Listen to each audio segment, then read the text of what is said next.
Dicot plant में vascular cambium दो प्रकार की सेल से मिलकर के बनती है, फ्यूसिफॉर्म इनिशियल तथा रे इनिशियल्स।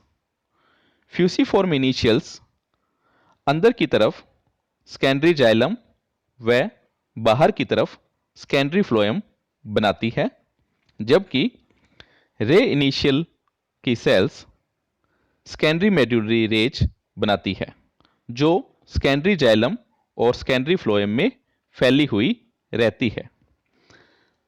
सेकेंडरी जाइलम को वुड भी कहा जाता है। Secondary medullary rays vascular cambium की रे इनिशियल के द्वारा पैरेन्काइमेटस सेल्स के कुछ नैरो बैंड्स बनते हैं, जो पिथ से लेकर के फ्लोएम तक अरीय रूप से फैले रहते हैं। ये narrow bands secondary medullary rays कहलाते हैं। इनका वो पार्ट जो जाइलम में प्रेजेंट होता है उसे जाइलम रे कहते हैं, तथा वो पार्ट जो फ्लोएम में पाया जाता है उसे हम फ्लोएम रे कहते हैं। सेकेंडरी मेड्यूलरी रेज की थिकनेस और हाइट 1 to many सेल्स हो सकती है। सेल्यूलर कंपोजिशन के आधार पर मेड्यूलरी रेज दो प्रकार की होती है। होमोसेल्यूलर रेज, ये रेज एक ही प्रकार की सेल से मिलकर के बनती है। हेटेरोसेल्यूलर रेज, ये रेज दो प्रकार की सेल से मिलकर के बनती है।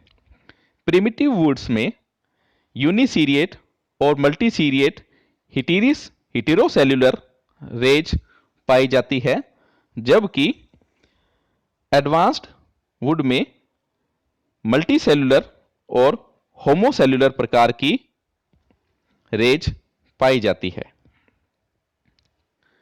Annual rings.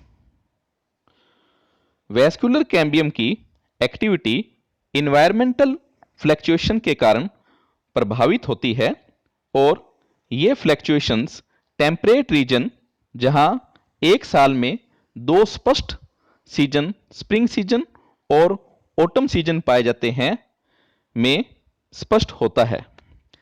इन सीजन के दौरान कैम्बियम की एक्टिविटी वेरिएशन शो करती है। स्प्रिंग सीजन के दौरान कैम्बियम की एक्टिविटी अधिक होती है और ऑटम सीजन के दौरान कैम्बियम की एक्टिविटी कम होती है। इसलिए स्प्रिंग सीजन के दौरान जो सेकेंडरी वुड बनती है उसमें वेसल्स का नंबर ज्यादा होता है और वेसल्स लार्ज साइज की बनती है और उनकी ल्यूमन भी बड़ी होती है। यह स्प्रिंग वुड या अर्ली वुड कहलाता है, जबकि ऑटम सीजन में कैम्बियम की एक्टिविटी रिड्यूस्ड हो जाती है, इसलिए सेकेंडरी वुड कम बनती है और यह मेनली फाइबर्स की बनी हुई होती है। इसमें वेसल्स नैरो होती है और यह वुड लेट वुड या समर वुड कहलाती है। एक स्टेम के ट्रांसवर्स सेक्शन में ये वुड्स लेट वुड और अर्ली वुड स्पष्ट रिंग्स के रूप में पाई जाती है, जिन्हें एनुअल रिंग्स कहते हैं। इस प्रकार एक एनुअल रिंग दो पार्ट का बना हुआ होता है, स्प्रिंग रिंग तथा autumn ring. In annual rings की सहायता से प्लांट की एज को भी पता किया जा सकता है। एनुअल रिंग की सहायता से प्लांट की एज को पता करने को डेंड्रोक्रोनोलॉजी कहते हैं। स्प्रिंग वुड और ऑटम वुड की स्ट्रक्चर में अंतर इन पीरियड्स के दौरान प्लांट की रिक्वायरमेंट में वेरिएशन के कारण होता है। स्प्रिंग सीजन में वेजिटेटिव ग्रोथ अधिक होती है, इसके कारण ट्रांसपीरिंग सरफेस ज्यादा हो जाती है, इसलिए कंडक्शन ऑफ वाटर और मिनरल साल्ट की आवश्यकता अधिक होती है।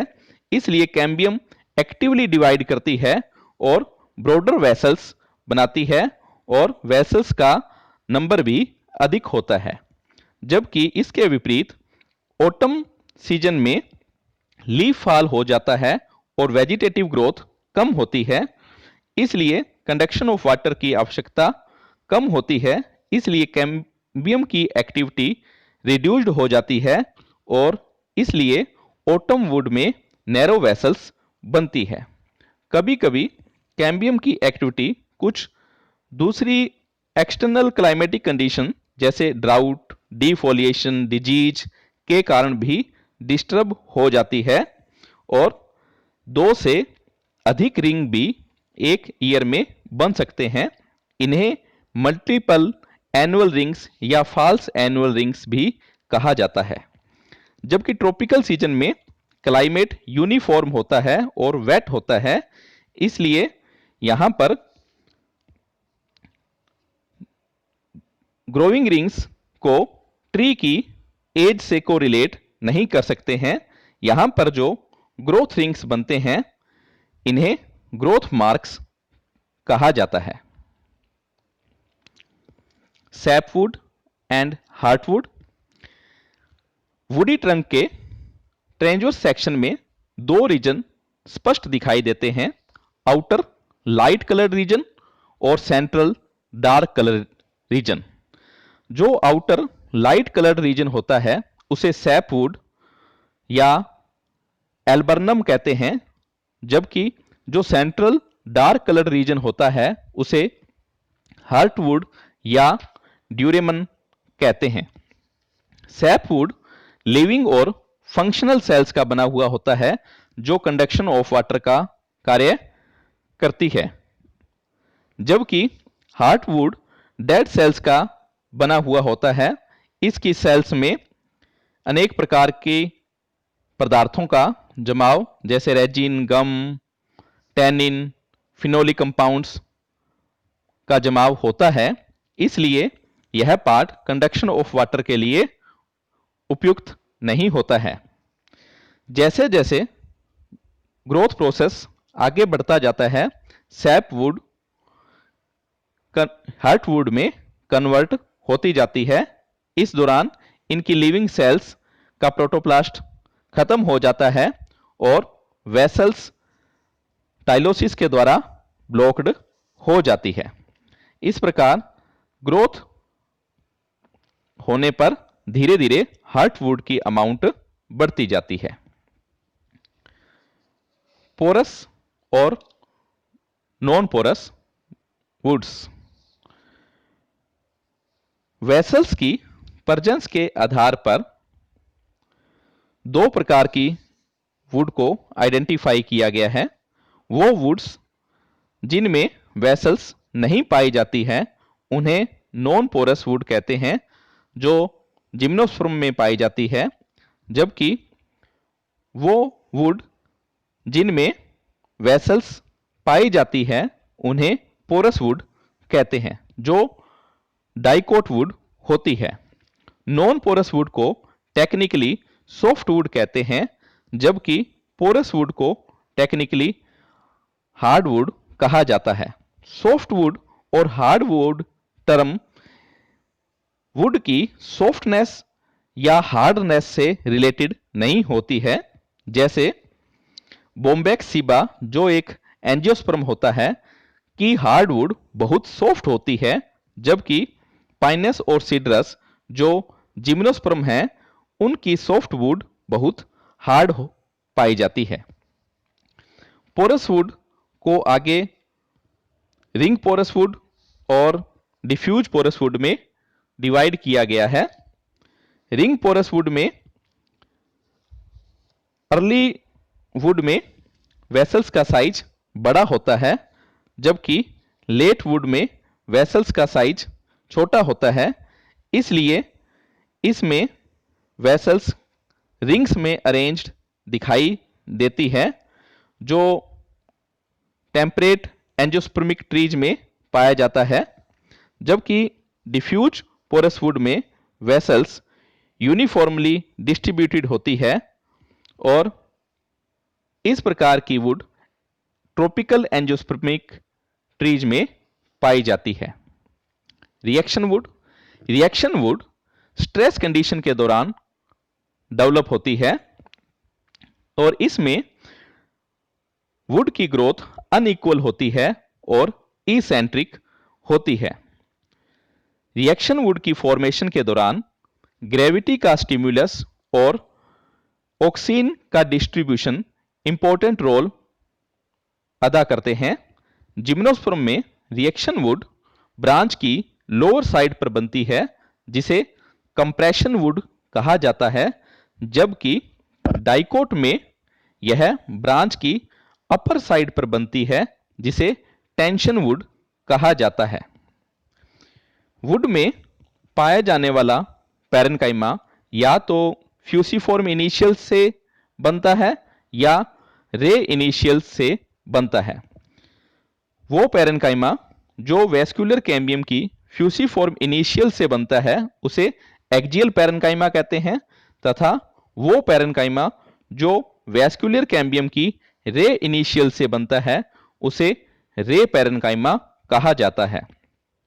एक्जियल पैरेन्काइमा का वुड में डिस्ट्रीब्यूशन वेरी करता है, इसलिए यह टैक्सोनोमिक स्टडीज में इंपॉर्टेंट होता है।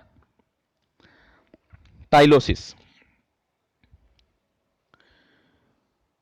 बहुत से प्लांट्स के ट्रैकरी एलिमेंट्स यानी वेसल्स और ट्रैकिड्स में पैरेन्काइमेटस सेल्स बैलून की तरह इनग्रोथ स्ट्रक्चर्स बनाती है जिन्हें टाइलोसिस कहते हैं।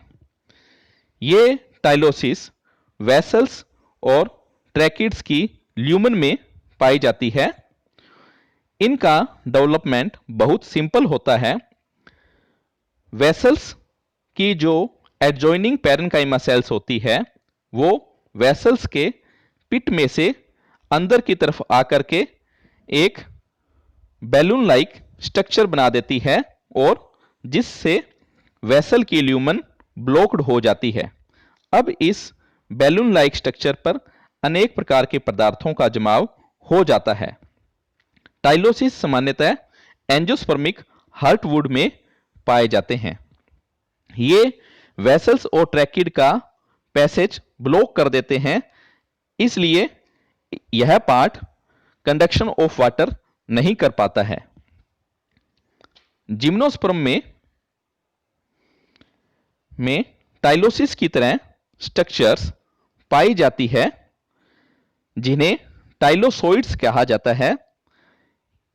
यह स्ट्रक्चर उन वुड में पाई जाती है जिनमें रेजिन डक्ट होती है। इसमें रेजिन डक्ट की एपिथेलियल सेल इनलार्ज होकर के डक्ट को ब्लॉक कर देती है और टाइलोसिस की तरह संरचना बनाती है, लेकिन ये ट्रू टाइलोसिस नहीं है क्योंकि यह पिट्स के द्वारा अंदर की तरफ नहीं जाते। लेंटिसेल्स डाइकोट प्लांट में कोर कैम्बियम के कारण पेरिड्रम का निर्माण होता है। पेरिड्रम 3 स्ट्रक्चर से मिलकर के बनता है। कोर कैम्बियम जिससे अंदर की तरफ लिविंग सेल्स बनती है जिसे फेलोड्रम कहते हैं तथा कोर कैम्बियम से बाहर की तरफ कोर्क सेल्स बनती है जिसे फेलम भी कहते हैं। फेलम, कोर कैम्बियम तथा फेलोड्रम को मिलाकर के पेरिड्रम कहा जाता है। पेरिड्रम की फॉर्मेशन के कारण जो इंटरनल टिश्यू होता है उसमें गैसियस एक्सचेंज नहीं हो पाता है क्योंकि फेलम की सेल्स डेड होती है और वो वाटर और गैसेस के लिए इम्परवियस होती है। इसलिए स्टेम में कुछ स्थानों पर लेंटिसेल्स बन जाते हैं। इन लेंटिसेल्स की फॉर्मेशन स्टोमेटा के नीचे की तरफ ही होती है और इनका निर्माण उसी वक्त होता है जब पेरिड्रम का निर्माण हो रहा होता है। लेंटिसेल की फॉर्मेशन के दौरान जो सबस्टोमेटल पैरेन्काइमेटस सेल्स होती है वो डिवाइड होकर के लूजली अरेंज्ड पैरेनकाइमेटस सेल्स बनाती है। वह इसी रीजन में कोर कैम्बियम बाहर की तरफ कोर्क सेल्स ना बना करके पैरेनकाइमेटस सेल्स ही बनाती है जो लूजली अरेंज्ड रहती है। इस प्रकार पैरेनकाइमेटस सेल्स जो सबस्टोमेटल पैरेनकाइमा सेल से बनती है तथा कोर कैम्बियम सेल से बनती है, उन्हें कोलेक्टिवली कप्लीमेंट्री सेल्स कहा जाता है। कप्लीमेंट्री सेल्स थिन वॉल्ड होती है और इनमें लार्ज इंटरसेल्युलर स्पेस पाए जाते हैं। इनकी कंटिन्यूअस ग्रोथ के कारण एपिडर्मिस रप्चर हो जाती है और लेंटिसेल का फॉर्मेशन हो जाता है।